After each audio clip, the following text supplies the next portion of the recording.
Some of the most epic confrontations of the Cold War took place on the playing fields of the world. One of the most memorable was the gold medal basketball game between the United States and the Soviet Union at the 1972 Summer Games. In the early hours of September 10th in Munich, America's Olympic winning streak of 63 games and 7 gold medals came to a crashing and controversial end. Deep into the night of September 10th, 1972, in Munich, the men's Olympic basketball gold medal came down to one game, the Soviet Union and the United States. These were the two strongest countries in the world fighting for supremacy, and, basketball was ours. We were the king, and there's no doubt that, we wanted to make sure that that message was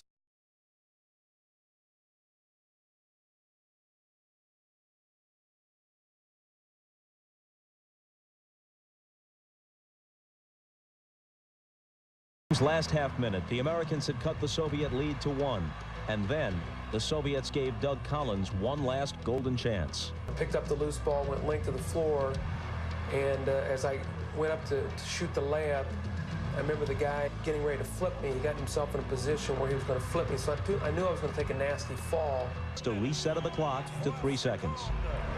3 seconds. The tragedy of errors then continued. While the scorer's table was resetting the clock, one referee hurried to start play. At the bottom of the screen, an official at the scorer's table waved frantically in an attempt to stop him, but to no avail. The Soviets inbound, and almost immediately, the apparent final buzzer goes off. We celebrated on that court. People emptied out, came on the stands, came out of the stands onto the court. The court was full of fans, jumping around, flags were waving, and for the first time, it hit us what it meant to win a gold medal. Well, for about a couple of minutes, we felt we won. We were celebrating, matter of fact, they showed me hugging Tom McMillan, who I couldn't stand, but I guess the heat of the moment, I'm hugging this guy, and I'm like, God. But the clock had never been reset to 3 seconds. The PA announcer tried to clear the floor. There are another 3 seconds less. And the Americans were told one by one that the game wasn't over after all. Finally, they came over and told the coaches that they wanted us to go back out on the court and replay those 3 seconds. There were some of us saying, the heck with that, let's get out of here, we're not going to play it. People would say, why didn't you leave? That we were told that if we left, we would have had to forfeit. So we were sort of pushed back out on the floor. There was so much confusion and chaos, we didn't know, and coaches were just as confused as we were.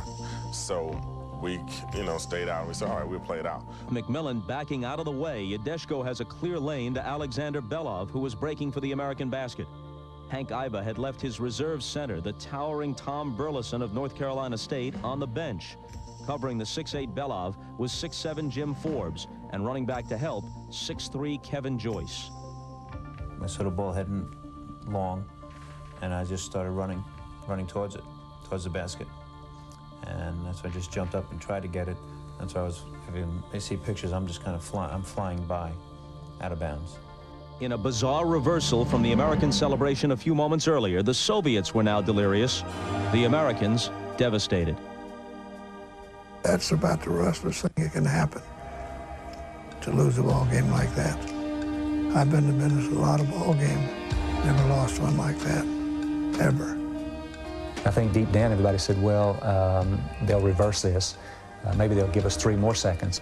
The U.S. filed 2 protests in the early morning hours. The last appeal was rejected by a 5-man jury 3-2, with 3 representatives from communist bloc nations voting against the Americans.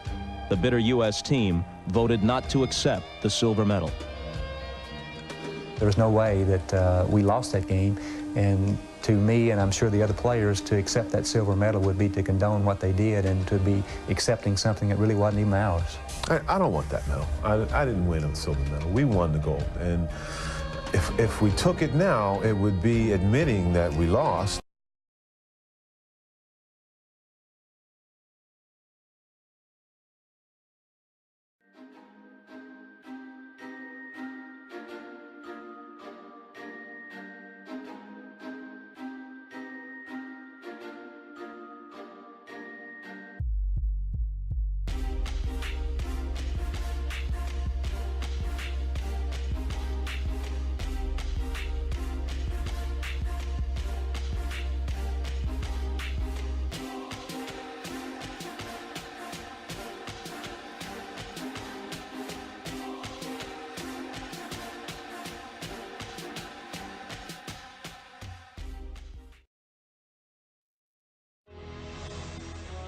September 28th, 1972. It's Game 8 of hockey's Summit Series. The best of Canada against the best of the Soviet Union. After 7 games, each side has 3 wins and a tie.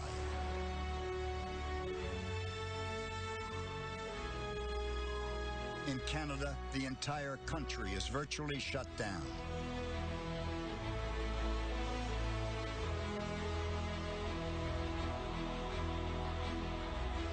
The nation's cultural identity on the line.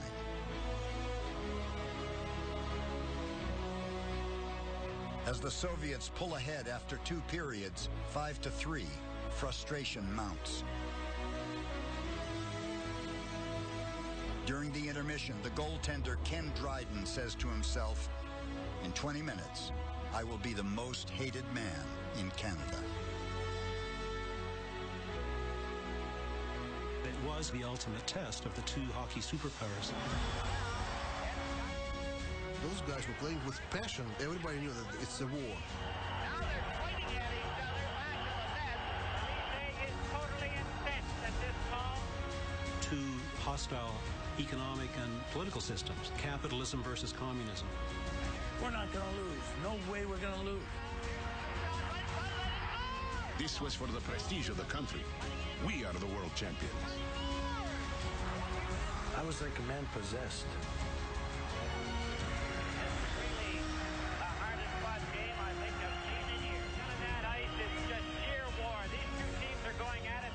The Cold War, the us against them attitude was exactly what this turned out to be.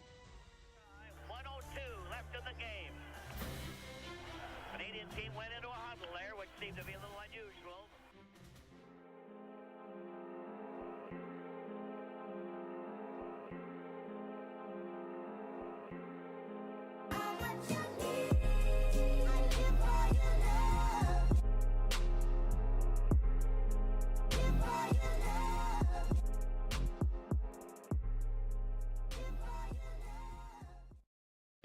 With the game reaching its final minute, and the Soviets seemingly playing for a tie that they claimed would allow them to win the series on total goals, Team Canada's unlikely hero needed to score once more to become a Canadian legend.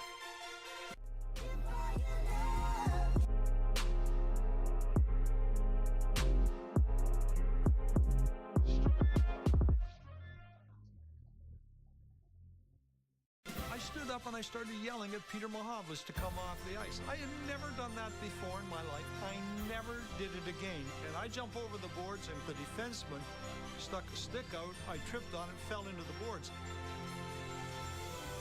I got up so quickly, Phil just whacked the puck at Tretiak and it was right there. Marnoyer has it on that wing. Here's a shot. Henderson made a wild stab for it, fell. Here's another shot. Right by the score. Henderson has scored for Canada. Henderson right in front of the net. And the fans of the team are going wild. Henderson right in front of the Soviet goal with 34 seconds left in the game. An absolute mob scene over Paul Henderson as there should be, and this crowd is going wild.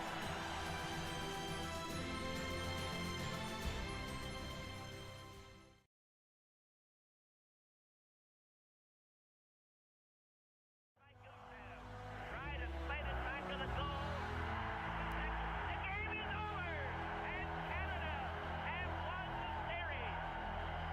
They defeated the Soviets 6-5 in a thrilling, hard-fought tussle here. The time it ended, I was just empty inside. But the disappointment from losing was less than the sheer exhaustion I felt.